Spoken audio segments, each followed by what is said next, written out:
बिहारी लाल की जय। श्री भगवत सिंह जी महाराज की जय। श्री भगवत सिंह जी महाराज का वाणी का 35वां नंबर। जय जय रसिक रवनी रावण, रूप गुण लावण्य प्रभुता, प्रेम पूरन भवन,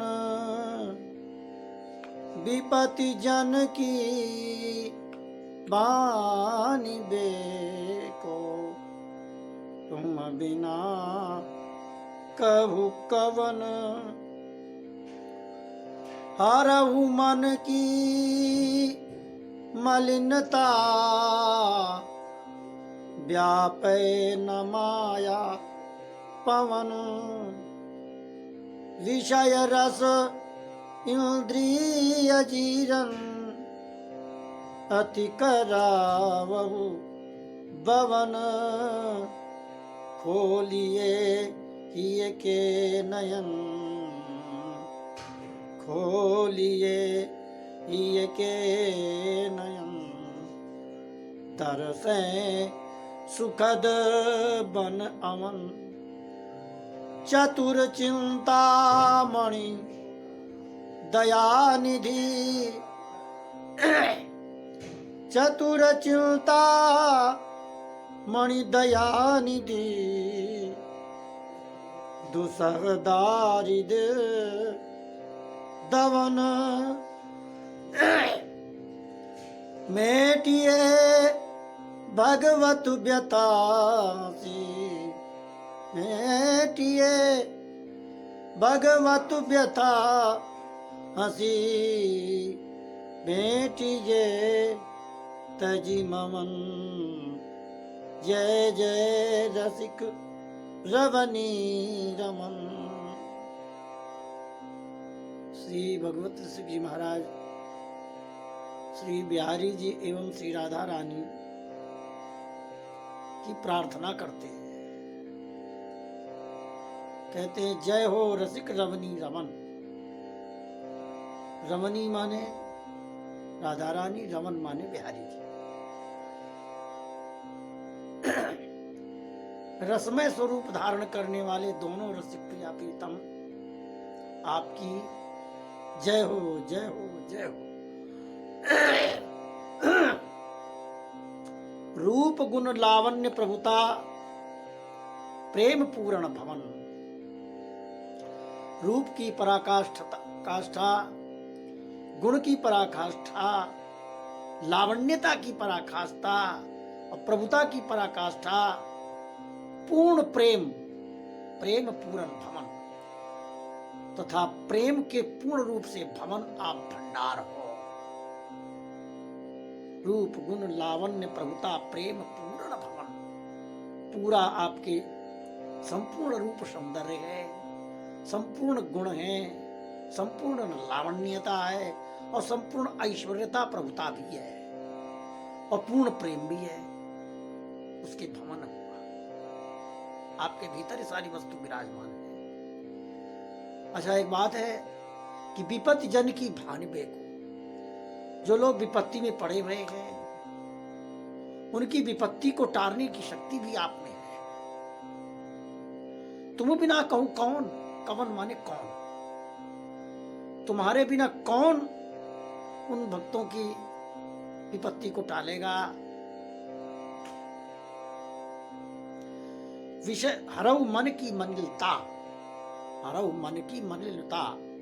तो श्री जुगल सरकार से भगवत सिंह जी प्रार्थना करते हैं कि आप मेरे मन की मलिनता को नष्ट करो। सारा मन का खेल है ये, मन मैला। मन मलिन क्या है? मन से सांसारिक विषयों का, इंद्रियों के सुख का चिंतन करना, ये मन का मैला है। श्री जुगल सरकार के श्री अंग का, उनके नाम रूप लीला का जो चिंतन में जिसका मन लगा हुआ है, उसका मन उज्जवल है, मैला नहीं है। और जो इन्हें छोड़ करके संसारी चिंतन में लोक परलोक के सुख की भोग की इच्छा से जिसका मन रम रहा है, चिंतन कर रहा है, वो मैला मन है। इसलिए हे जुगल सरकार, आप मेरे मैले मन की मलिनता को नष्ट करो। मन मलिन हो गया है, इस मलिन मन को शुद्ध कर दो, मैले से हटा दो। व्यापय न माया पवन, तो फिर आपकी माया रूपी हवा नहीं लगेगी और ये माया में बह जाएंगे, उड़ जाएंगे। विषय रस इंद्री अजीरन, अब इसी बात को पुष्ट कर रहे हैं, मलिनता, मन की मलिनता का स्पष्टीकरण इस लाइन में कर रहे हैं कि विषय रस इंद्री, विषयों के रस में आंखों का विषय है रूप सुंदर देखना, त्वचा का विषय है स्पर्श करना, नाक का विषय है सूंघना, और जीभ का विषय है रसास्वादन करना, और कान का विषय है सुनना। रसनेन्द्रिय और शिश्नेन्द्रिय ये अजीर्ण है, जैसे पेट में अजीर्ण हो जाता है ना, बदहजमी हो जाती है, उसको अजीर्ण कहते हैं। तो विषय रस के द्वारा ये इंद्रियां अजीर्ण हो गई हैं, किसी काम करने लायक नहीं हो गई, रह गई है। अति करावो बवन, अच्छा जब अजीर्ण हो जाता है तो वैद्य लोग क्या करते हैं, कोई दवाई दिला करके और फिर उल्टी करवाते हैं, उल्टी कराते हैं, पेट साफ कराते हैं, ताकि वो पेट का गैस और अजीर्ण नष्ट हो जाए। तो आप इन विषय रस और इंद्रियों का जो अजीर्ण भरा है उसको आप बवन करा दो, मतलब उल्टी करा दो। ये भीतर से बिल्कुल विषय सुख रस इंद्रियों का सुख उल्टी हो जाए और निकल जाए, अजीर्ण न रहे। जब इंद्रियों का मैल हट जाएगा तो शुद्ध हो जाएगी, तो हृदय में प्रकाश होगा।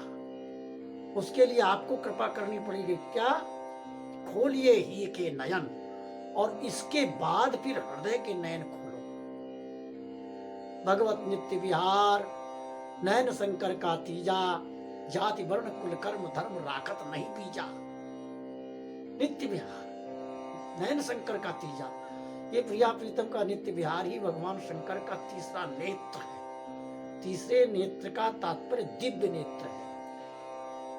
इस दिव्य नेत्र के प्रकट होने पर दिव्य चक्षु ददाम में हम, अर्जुन से भगवान ने कहा कि देखो मैं तेरे को दिव्य नेत्र दूंगा, अपने नेत्र तेरे को प्रदान कर रहा हूं, तब तू हमें देख पाएगा।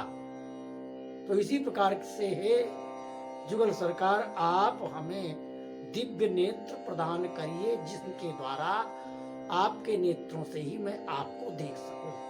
खोलिए ये के नयन, ये दो नेत्र होते हैं, तीसरा नेत्र दिव्य नेत्र यहाँ होता है भ्रुकुटी मध्य में। तो यदि शंकर जी के तीसरे 3 नेत्र हैं, शंकर जी तीसरा नेत्र खोलते थोड़ी है। कब खोला? काम को भस्म करने के लिए खोला। तो इसका मतलब क्या है? क्या भोले बाबा दोनों नेत्रों से काम को भस्म नहीं कर सकते थे? कर सकते थे, लेकिन वहां उस कथा का सार ये है कि संसार की कामना वासना का विनाश तीसरे नेत्र के प्रकट होने पर ही होता है। तीसरा नेत्र क्या है? जुगल सरकार का स्वरूप का दर्शन, नित्य विहार का दर्शन हो, तभी वो काम नष्ट होता है। तो जब आप तीसरा नेत्र प्रकट कर दोगे, दर्शे सुखद बन अमन, खोलिए ही के नयन, दर्शे सुखद बन अमन। जब तीसरा नेत्र हमको प्राप्त होगा, उसी तीसरे नेत्र के द्वारा सुख प्रदान करने वाला, सुखद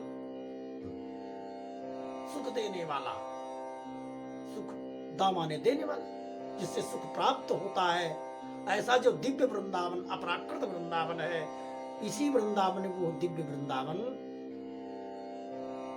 दिखाई देगा। वन आवन, वन भी दिखाई देगा, अवन माने आवनी, वृंदावन की भूमि भी दिखाई देगी, वन भी दिखाई देगा, जमुना जी के भी दर्शन होंगे और दिव्य महलों के भी दर्शन होंगे। जब आप दिव्य नेत्र प्रदान करोगे।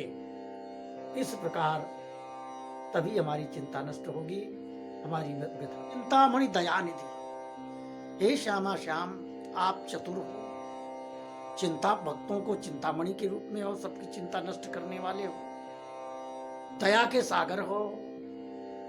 दुसह दारिद्र, भयंकर जो दरिद्रता है, दमन, उसको नष्ट कर दो।